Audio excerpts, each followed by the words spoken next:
Bonjour à toutes et à tous, alors j'espère que vous allez bien. Aujourd'hui, en ce mois d'août, je vais revenir sur quelques questions que l'on peut se poser sur la légitimité, la validité de l'astrologie.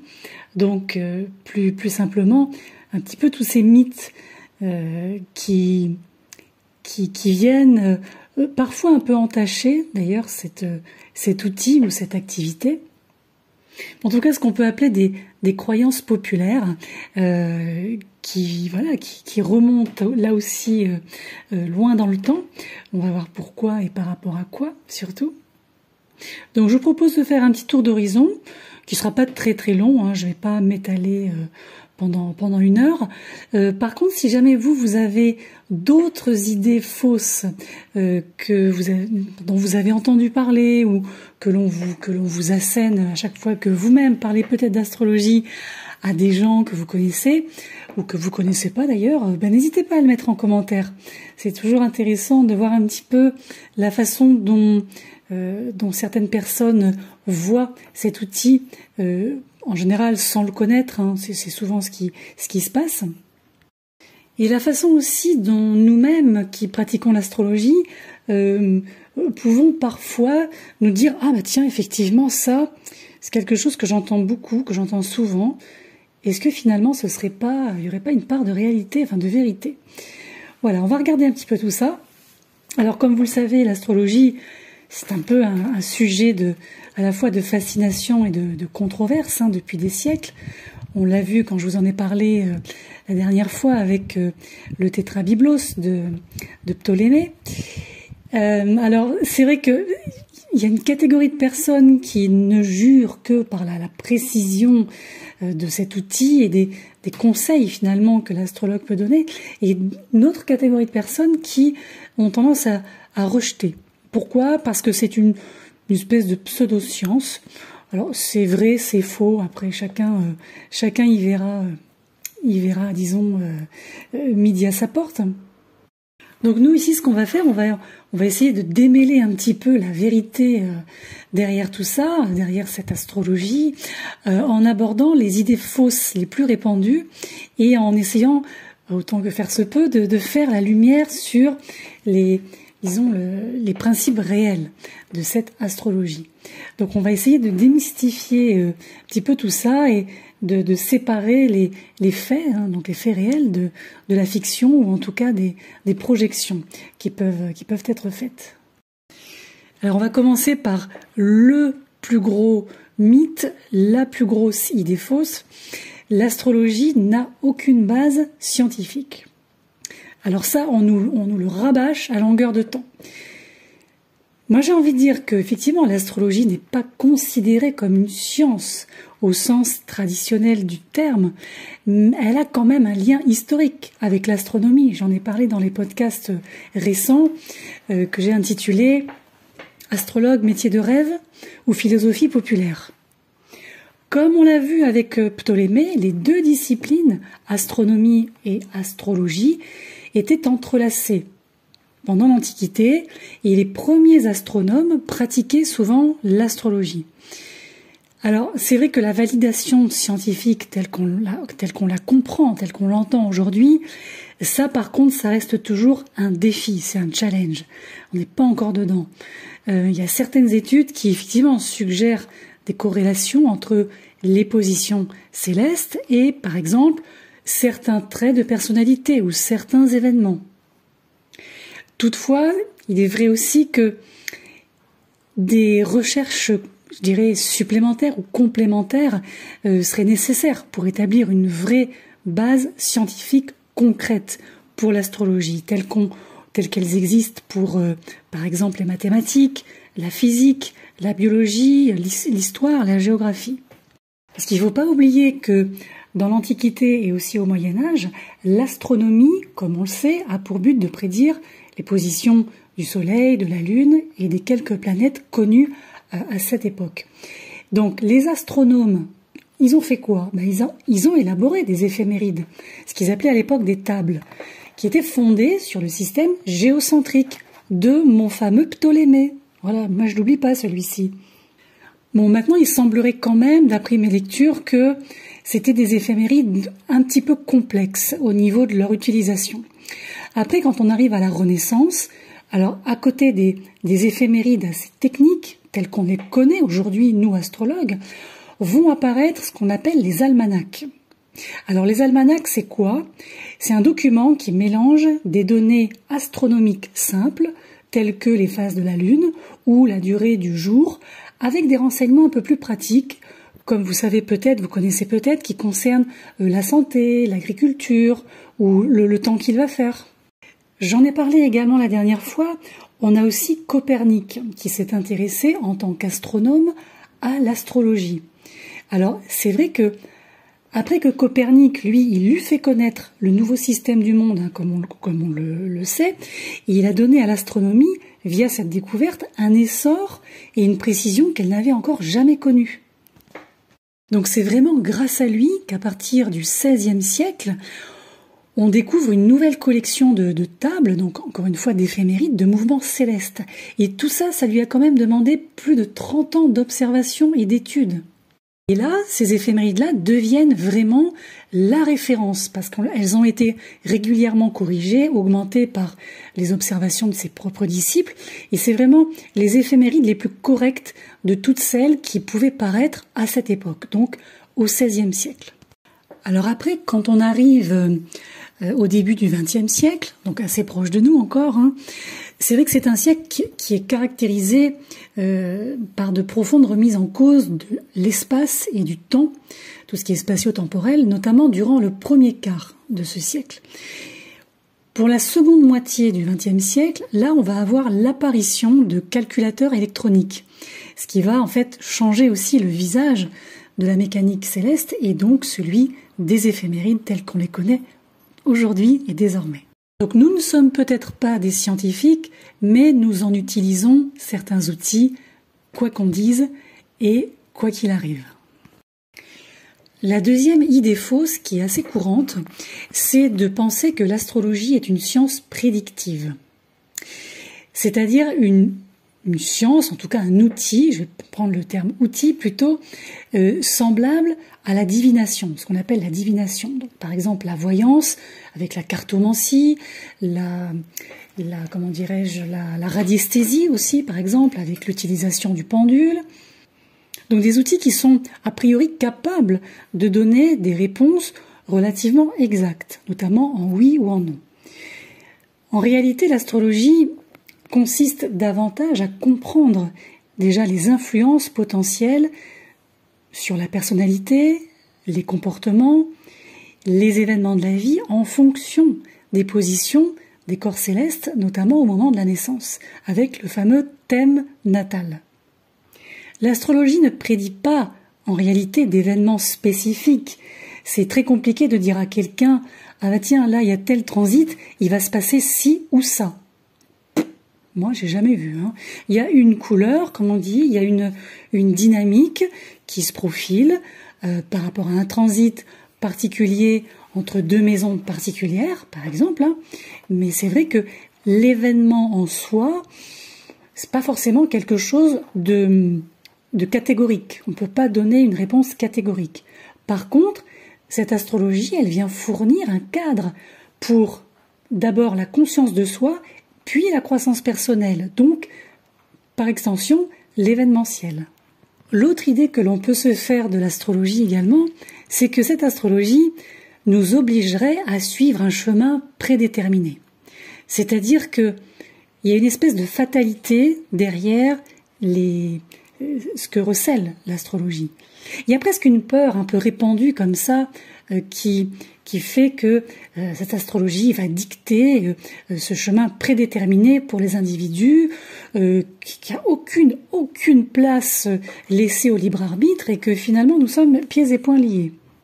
Alors comme nous on le sait, en réalité ici l'astro vient mettre l'accent sur les influences et les tendances potentielles, plutôt que, comme je l'ai dit juste avant, sur des résultats fixes.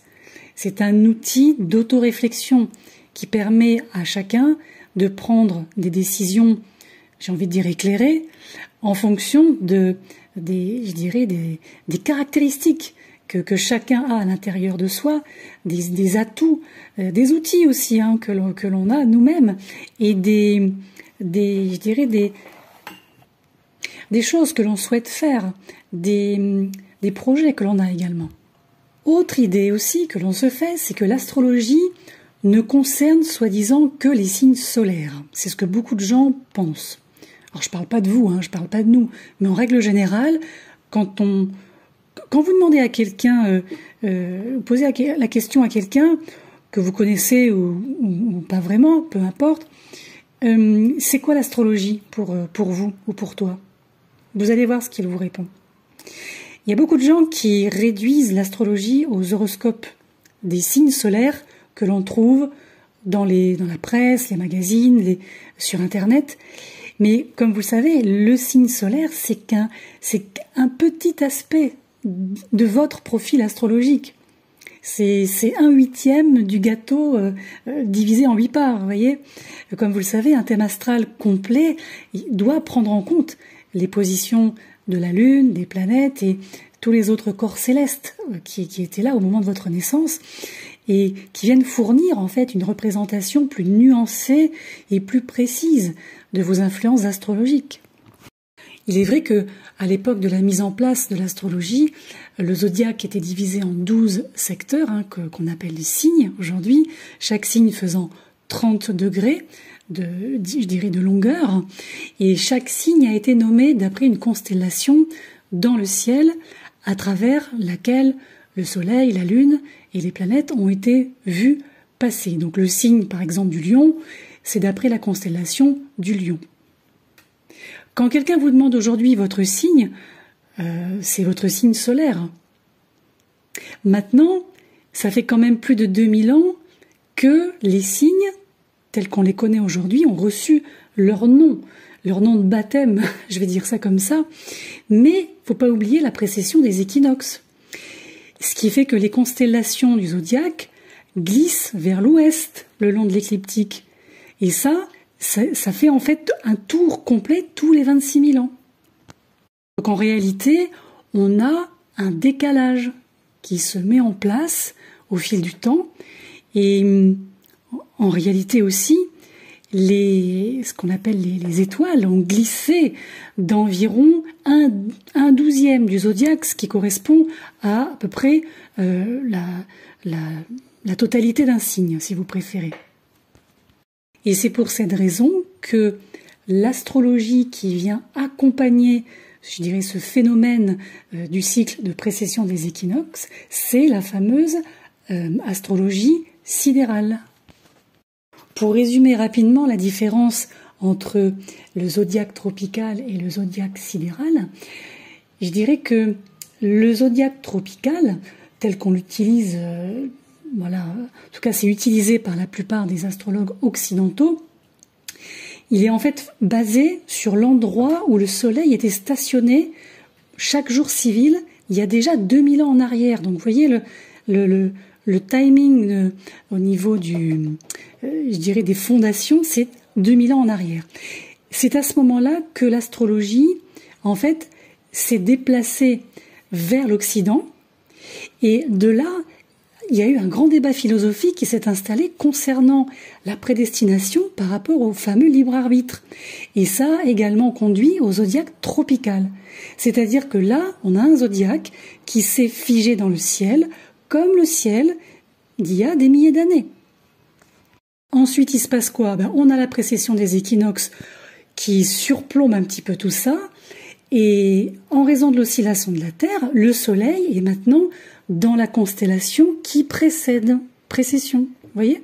Ce qui fait que si vous êtes par exemple, je sais pas, Bélier, ça fait de vous un poisson selon le zodiaque sidéral. Donc vous l'aurez compris, le zodiaque ou l'astrologie sidérale suit en réalité l'oscillation de la Terre par le biais de la précession des équinoxes. Alors après vous me direz oui, mais alors du coup tout est faussé. Non, alors tout n'est pas faussé. Il faut juste prendre en compte que la connaissance de la précession des équinoxes permet au zodiaque sidéral, comme on dit védique, de suivre le mouvement des cieux. C'est-à-dire que dans le système védique, donc sidéral, un bélier tropical, comme je l'ai dit, se retrouve en soleil poisson. Maintenant, ça ne signifie pas que vous n'êtes pas un bélier, puisque dans l'astro-tropical, vous l'êtes.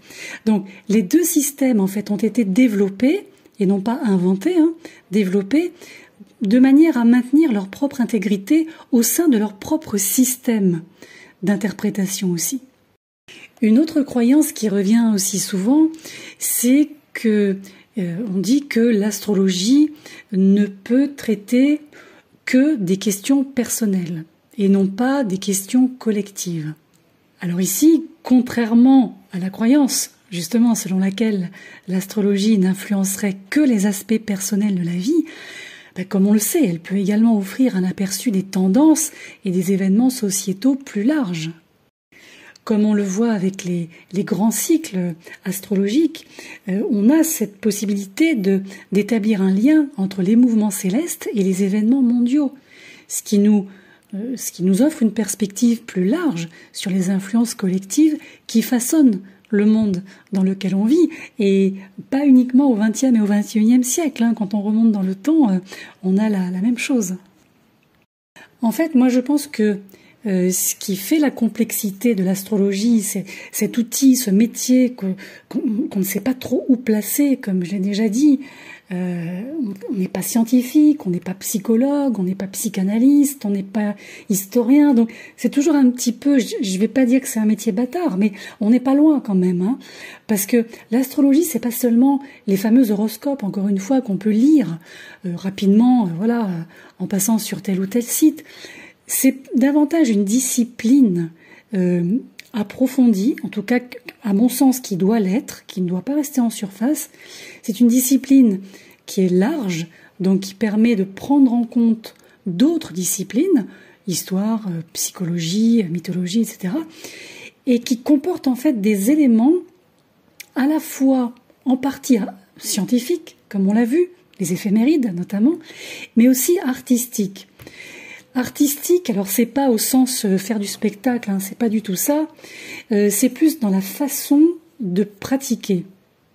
Parce que j'ai déjà entendu dire que tous les astrologues font les mêmes prédictions, c'est-à-dire que l'astrologue, quel qu'il soit, prend les éphémérides et va en fait sortir des informations qui seront les mêmes que celles que son collègue aura sorties. Mais l'astrologie, c'est un domaine qui est diversifié, comme on le sait. Il y a diverses branches, diverses techniques. Tous les astrologues n'utilisent pas les mêmes méthodes. On l'a vu avec l'astro-sidéral et l'astro-tropical. Tous les astrologues n'utilisent pas les mêmes, ou ne font pas les mêmes interprétations. Il y a aussi une question en lien aussi avec le vécu de l'astrologue, l'expérience de l'astrologue. Tout ça conduit à un large éventail de, entre guillemets, prévisions. Les grandes différences, elles proviennent aussi de la formation de l'astrologue, je dirais quand même aussi de la branche spécifique de l'astrologie dans laquelle il a tendance à se spécialiser, donc une forme d'expertise. Donc je pense qu'il est important de reconnaître que l'astrologie n'est pas une pratique, je dirais, unifiée, ni figée. Après, c'est vrai aussi que en Occident, l'astrologie a été largement, j'ai envie de dire, tournée en dérision, allégée, biaisée, dérivée, ce que vous voudrez, en raison d'une croyance en le libre arbitre. Et aussi comme une réaction à l'époque des Lumières, avec l'Église. Donc il y a un rejet de la spiritualité et de la religion en faveur du matérialisme et de la science. Ça, ce sont des réactions dont nous voyons encore les répercussions dans notre société occidentale moderne. Je dis bien occidentale, je précise. Parce que dans certains pays, je dirais asiatiques ou même en Inde, il y a souvent une coexistence confortable entre la science et la spiritualité. Il n'y a pas de problème. Ils ne sont pas considérés comme mutuellement exclusifs. Au contraire, ils sont plutôt inclusifs. Et la dernière, je dirais la dernière idée répandue, c'est que l'astrologie ne serait en réalité qu'une simple superstition. Alors, comme on le sait, comme on l'a vu dans les temps anciens, on va dire les sages, observaient les étoiles et les orbites des planètes, mesuraient les distances entre les constellations, notaient les éclipses aussi. Ils utilisaient des astrolabes aussi pour mesurer les cieux. Donc ils pouvaient calculer les positions du Soleil et de la Lune, comme on l'a vu, les calendriers solaires et zodiacaux et les éclipses. C'est vrai qu'à l'époque, tracer les cieux, c'était aussi une aide à la navigation. Ça, il ne faut pas l'oublier. Et puis à la création d'un calendrier, évidemment. Et en fait, avec le temps, les astrologues de l'époque ont commencé à corréler les phénomènes dans les cieux avec les activités et les événements chez nous, sur Terre. Et c'est aussi pour cette raison, entre autres, que l'astrologie est un peu devenue l'apanage des empereurs, des rois, qui avaient leur astrologue en général et qui leur permettait de prévoir des événements comme les famines, les révoltes, les intempéries aussi. Donc tout ce type d'événements qui pouvaient perturber l'ordre établi. En ce qui concerne la notion de superstition maintenant, versus l'astrologie, alors il est vrai que la superstition implique des croyances, en général en des forces magiques, des forces surnaturelles, qui sont souvent sans rapport avec une compréhension soit scientifique, soit systématique. On voit souvent que les croyances dites superstitieuses incluent des notions de chance ou de malchance, de présage, de rituels aussi, pourquoi pas, qui sont censés influencer une personne ou une action.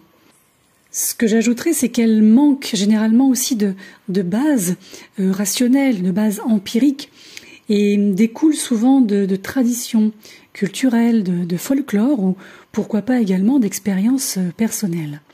Donc contrairement à l'astrologie, ces superstitions ne sont pas fondées, ça c'est important, sur des observations ou des calculs, mais sont souvent transmises on le voit, de génération en génération.